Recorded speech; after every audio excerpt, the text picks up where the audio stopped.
Nama dan jasanya sering dilupakan. Dia adalah Tan Malaka. Disebut sebagai seorang kiri, bahkan bukan seorang komunis. Disebut sebagai seorang nasionalis, tapi bersifat kiri. Tan Malaka menjadi sosok yang terlupakan. Halo, bertemu kembali bersama Bumi Laras. Seperti pada video-video sebelumnya, kita selalu membahas tentang biografi tokoh ternama di Indonesia maupun biografi tokoh berpengaruh di dunia. Serta kita tidak lupa untuk selalu membahas tentang sejarah nasional Indonesia, pra-kemerdekaan dan pasca kemerdekaan. Tapi pada video kali ini kita akan berbagi informasi mengenai tokoh yang sangat berpengaruh pada proses pendirian Republik Indonesia. Seorang tokoh yang ada pada masa perjuangan kemerdekaan Indonesia, nama dan jasanya sering dilupakan. Dia adalah Tan Malaka. Tapi sebelum kita jauh pada pembahasan kita mengenai siapa dan apa yang sudah dilakukan oleh Tan Malaka selama proses perjuangan kemerdekaan Republik Indonesia, jika kawan-kawan menyukai video ini dan jika kawan-kawan mendapatkan informasi yang bermanfaat dari video ini, jangan lupa untuk selalu klik tombol like, share, dan subscribe agar channel ini dapat berkembang dan kita bisa saling berbagi informasi terkait biografi tokoh ternama di Indonesia maupun di dunia, serta sejarah nasional Indonesia maupun sejarah dunia. Mungkin kawan-kawan di sini sudah banyak yang mengetahui atau masih kurang dalam literasi terkait pengetahuan mengenai sosok Tan Malaka. Semoga informasi yang akan disampaikan dalam video ini dapat bermanfaat untuk kita semua, karena bangsa yang besar adalah bangsa yang menghargai jasa para pahlawannya. Nama Tan Malaka hingga saat ini sebetulnya masih sangat dipenuhi dengan misteri dan kontroversi bahkan hingga beberapa generasi. Sepanjang perjalanannya, Tan Malaka melakukan pergerakannya melalui karya tulis yang dituangnya dalam beberapa buku. Setidaknya Tan Malaka sudah menulis hingga 26 judul buku mengenai ideologinya untuk melawan kolonialisme. Menurut M. Ibarsya Ishak dalam wawancaranya bersama TV One pada tahun 2008, yang merupakan seorang kerabat atau keluarga dari Tan Malaka, bahwa mereka menemukan catatan dari ibu Tan Malaka yang ada dalam pintu lemari. Dalam catatan tersebut tertulis bahwa ada nama Ibrahim yang tertulis dan lahir pada tahun 1896. Nama Ibrahim ini mengacu pada nama Tan Malaka. Dan menurut pengakuan dari keluarga Tan Malaka, keluarganya tidak mengetahui persis mengenai kelahiran Tan Malaka, karena tidak ada tanggal yang tertulis pada catatan yang mereka temukan di rumah ibu Tan Malaka di Pandam Gadang, Kabupaten 50 Kota, Sumatera Barat. Menurut cucu keponakan Tan Malaka bernama Aini dalam wawancaranya bersama TV One pada tahun 2008, Tan Malaka adalah sosok yang berasal dari masa kecilnya selalu belajar di surau dan mendalami pengetahuan ilmu agama. Dan masa kecil Tan Malaka ini dihabiskan di surau dan dilatih untuk mengaji hingga memiliki murid-murid mengaji di surau. Dalam catatan sejarah, sosok Tan Malaka ini dikenal sebagai orang yang melakukan pergolakan terhadap penjajahan melalui setiap buku yang beliau tulis. Dan buku-buku yang ia tulis tersebar lintas negara. Dalam buku-buku yang ia tulis, Tan Malaka berusaha menyebarkan ideologinya yang dapat menggugah untuk menggerakkan massa. Meskipun Tan Malaka tidak dikenal secara fisik pada zaman itu, Tan Malaka hanya dikenal melalui selebaran tulisan yang bertujuan untuk melawan kolonialisme di Indonesia pada saat itu. Dalam tulisannya, Tan Malaka ini menyebut bahwa para penjajah tidak memanusiakan anak-anak bangsa, sehingga sepanjang hidupnya Tan Malaka ini menjadi orang yang sangat diburu oleh 11 negara. Tan Malaka menjadi musuh besar bagi kaum kolonialisme, karena dalam tulisan buku yang tersebar antar lintas negara mengenai penjajahan tersebut, Tan Malaka dianggap sebagai ancaman bagi kaum kolonialisme.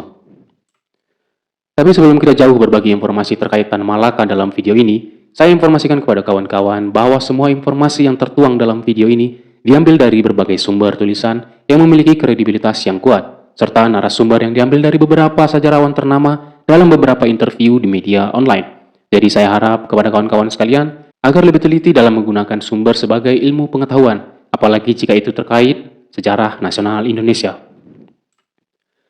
Sebelum menjadi tokoh revolusioner, Tan Malaka menempuh sekolah guru dan tinggal di Haarlem, Belanda. Di sanalah awal dari munculnya pemikiran kritis Tan Malaka mengenai kebangsaan, karena sudah mulai bersentuhan dengan pemikiran politik selama di Haarlem. Tan Malaka bertekad untuk merubah nasib bangsa karena saat itu ia telah dipengaruhi oleh revolusi Rusia yang sudah dimulai sejak tahun 1917. Menurut M. Ibarsya Ishak dalam wawancaranya bersama TV One pada tahun 2008, Tan Malaka tidak memiliki pasangan atau istri karena Tan Malaka akan menghabiskan waktunya untuk perjuangan bangsanya. Ibarsya menganggap bahwa perjuangan Tan Malaka kepada bangsa akan terganggu jika memiliki istri atau pasangan hidup. Setelah lulus dari sekolahnya di Haarlem pada tahun 1919, Tan Malaka tiba di Indonesia, tepatnya di Deli, Sumatera Utara. Dia menjadi pengajar di sekolah bagi kaum anak kuli kontrak di perkebunan teh di Deli, Sumatera Utara. Menurut sejarawan Belanda, Dr. Harry Apoze, Tan Malaka menyaksikan bentuk penjajahan yang kasar. Tidak ada kesetaraan antara orang-orang Belanda dan pribumi pada saat itu. Inilah awal dari Tan Malaka pergi ke Jawa dan mengikuti Kongres Sarekat Islam di Yogyakarta pada tahun 1921. Kongres tersebut menjadi awal pertemuan Tan Malaka dengan Cokro Aminoto, Agus Salim, Semaun, dan Darsono.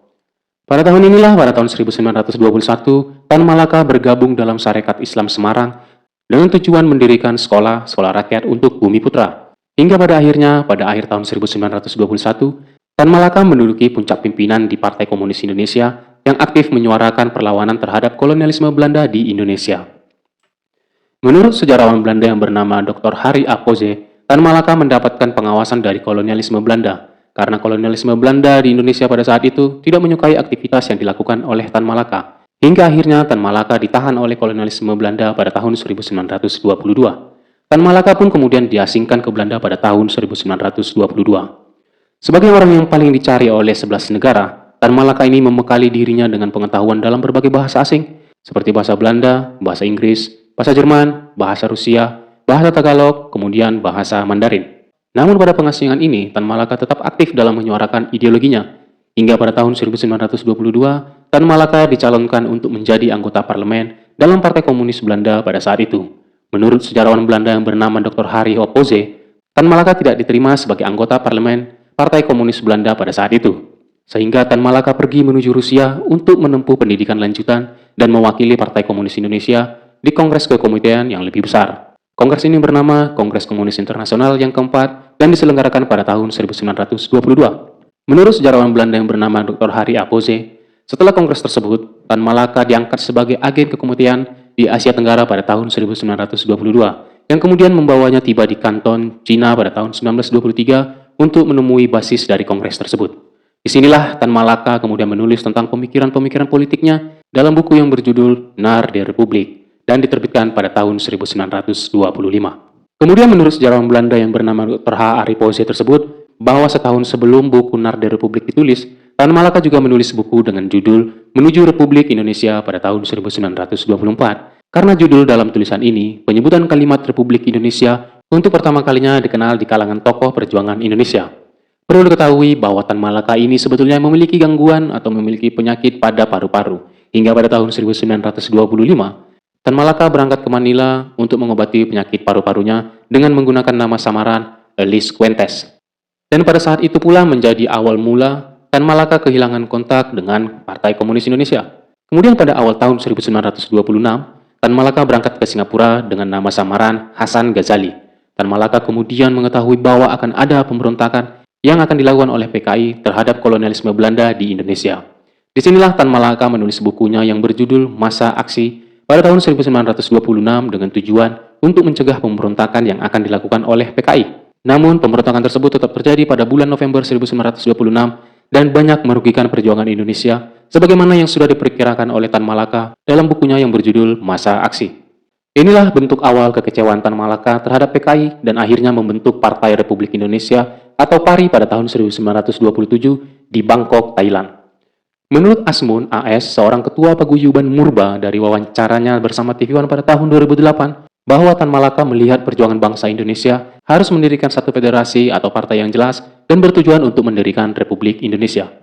Setelah mendirikan Partai Republik Indonesia, Tan Malaka kemudian ditangkap di Filipina atas permintaan Belanda pada tahun 1927. Tan Malaka kemudian diusir dan pergi ke Pulau Amoy yang ada di Cina dan menjadi seorang guru. Dari Pulau Amoy, Tan Malaka masuk ke Shanghai sebagai wartawan dengan nama samaran Osario pada tahun 1930. Kemudian pada tahun 1932, setelah pecahnya perang antara Cina dan Jepang, Tan Malaka kemudian berangkat ke Hong Kong pada tahun 1932. Namun di sini Tan Malaka memutuskan untuk kembali ke Pulau Amoy setelah dikejar dan ditangkap oleh kepolisian Hong Kong. Tan Malaka kemudian kembali ke Pulau Amoy dan menjadi guru pada saat agresi Jepang kepada Cina. Kemudian pada tahun 1937, Tan Malaka kembali ke Singapura dan menyamar sebagai guru bahasa Inggris setelah dari Burma pada tahun 1937. Menurut sejarawan Belanda yang bernama Dr. Harry Apose, Tan Malaka menetap selama 5 tahun di Singapura dan selalu menggunakan nama samaran. Tan Malaka kemudian lari dari Singapura dan tiba di Penang, Malaysia pada tahun 1942 setelah Jepang mengobarkan Perang Asia Pasifik dan menguasai Singapura pada tahun 1942. Hingga pada akhirnya Tan Malaka kembali ke Indonesia untuk melanjutkan perjuangannya dan menyamar sebagai tukang jahit di daerah Rawajati, Jakarta pada tahun 1942. Disinilah Tan Malaka kemudian menciptakan karyanya yang berjudul Madilog, Materialisme, Dialektika, dan Logika.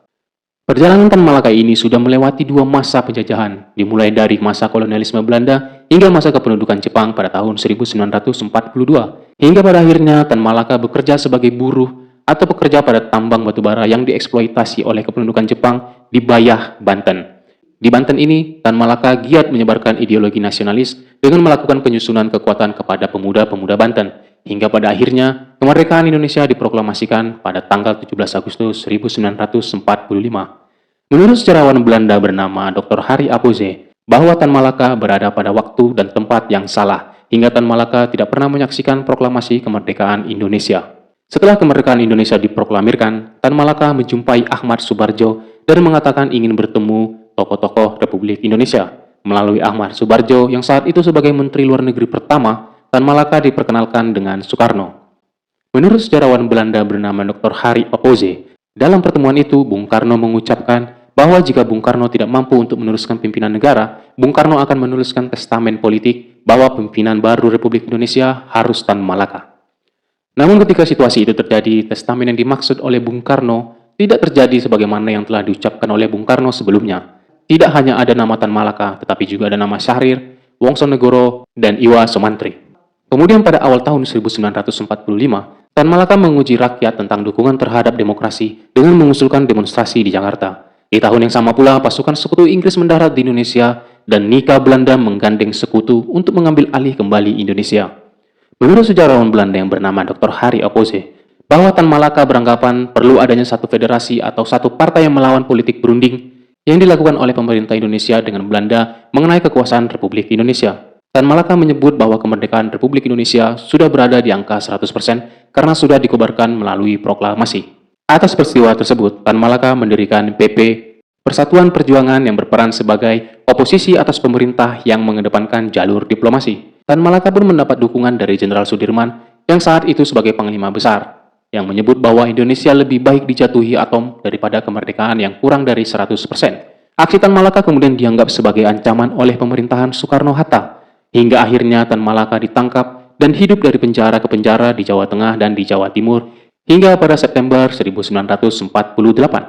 Setelah kebebasannya, Tan Malaka mendirikan Partai Murba pada November 1948. Namun, partai ini tidak berkembang karena meletusnya agresi militer Belanda kedua pada bulan Desember 1948. Menurut sejarawan Belanda yang bernama Dr. Harry Apose, Tan Malaka kemudian menggunakan testamen politik yang dibuat oleh Bung Karno sebelumnya untuk membentuk pemerintahan Republik Indonesia, dan Tan Malaka menyebut pada pamflet tulisannya bahwa Republik Indonesia tidak memiliki presiden dan wakil presiden. Kemudian, menurut sejarawan bernama Dr. Harry Apose tersebut, Jenderal Sudirman sebagai Panglima Besar dari pemerintahan Republik Indonesia memerintahkan Gubernur Militer Jawa Timur agar melakukan proses penangkapan Tan Malaka. Meskipun Jenderal Sudirman sangat menghargai sosok Tan Malaka, tapi proses penangkapan ini harus tetap dilakukan. Tan Malaka ditangkap di kawasan lereng Gunung Wilis Kediri, Jawa Timur. Tan Malaka dieksekusi oleh Tentara Republik pada tanggal 21 Februari 1949. Menurut sejarawan Belanda yang bernama Dr. Harry Apose, pada masa Orde Baru, tidak ada yang tahu siapa Tan Malaka. Ada keraguan untuk mendeskripsikan siapa dan apa sosok Tan Malaka tersebut. Disebut sebagai seorang kiri, bahkan bukan seorang komunis. Disebut sebagai seorang nasionalis, tapi bersifat kiri. Sejarawan Belanda yang bernama Dr. Harry Apose tersebut menganggap bahwa hal itulah yang menjadi penyebab Tan Malaka menjadi sosok yang terlupakan.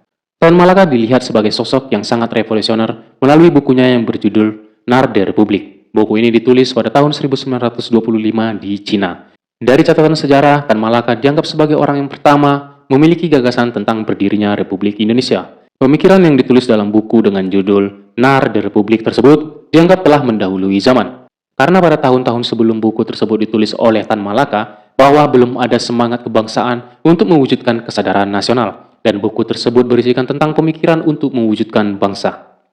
Karya inilah yang kemudian menjadi inspirasi kepada Muhammad Hatta yang menulis buku pada tahun 1928 di pengadilan Belanda dengan judul Indonesia Free atau Indonesia Merdeka. Tidak hanya Bung Hatta yang terinspirasi oleh karya-karya Tan Malaka, banyak tokoh pergerakan kemerdekaan Indonesia yang mengagumi tulisan Tan Malaka. Bahkan pada tahun 1930, Bung Karno juga terinspirasi oleh konsep tulisan Tan Malaka dengan menulis pidato yang berjudul Indonesia Menggugat. dan menulis buku dengan judul Menuju Indonesia Merdeka pada tahun 1938. Menurut sejarawan Rudy Hussein, bahwa karya tulis Tan Malaka berjudul Masa Aksi yang ditulis melalui selebaran pada tahun 1947 membuat banyak inspirasi daripada perjuangan Bung Karno terhadap bangsa. Hingga pada tanggal 28 Maret 1963, berdasarkan keputusan Presiden dalam kurung Kepres nomor 53 tahun 1963 yang ditandatangani oleh Presiden Soekarno, Tan Malaka ditetapkan sebagai pahlawan nasional. Jadi begitu ya kawan-kawan, terkait biografi dan perjalanan sosok Tan Malaka dalam proses perjuangan dalam kemerdekaan bangsa. Semoga informasi ini dapat bermanfaat jika kawan-kawan menyukai video ini, dan jika kawan-kawan mendapatkan informasi yang bermanfaat dari video ini, jangan lupa untuk selalu klik tombol like, share, dan subscribe agar channel ini dapat berkembang dan kita bisa saling berbagi informasi terkait biografi tokoh ternama dan berpengaruh di Indonesia maupun di dunia, serta sejarah nasional Indonesia maupun sejarah dunia. Terima kasih karena sudah menonton. Dimanapun kawan-kawan sekalian berada, semoga kalian tetap sehat. Apapun hal baik yang kalian rencanakan dan apapun hal baik yang akan kalian lakukan, semoga semuanya tetap berjalan dengan lancar. Terima kasih karena sudah menonton. Tetaplah berbuat kebaikan dan tetaplah menjadi berkat bagi lingkungan sekitar. Salam sehat, sampai bertemu di video-video selanjutnya. Saya Bumi Laras, pamit undur diri. Ciao.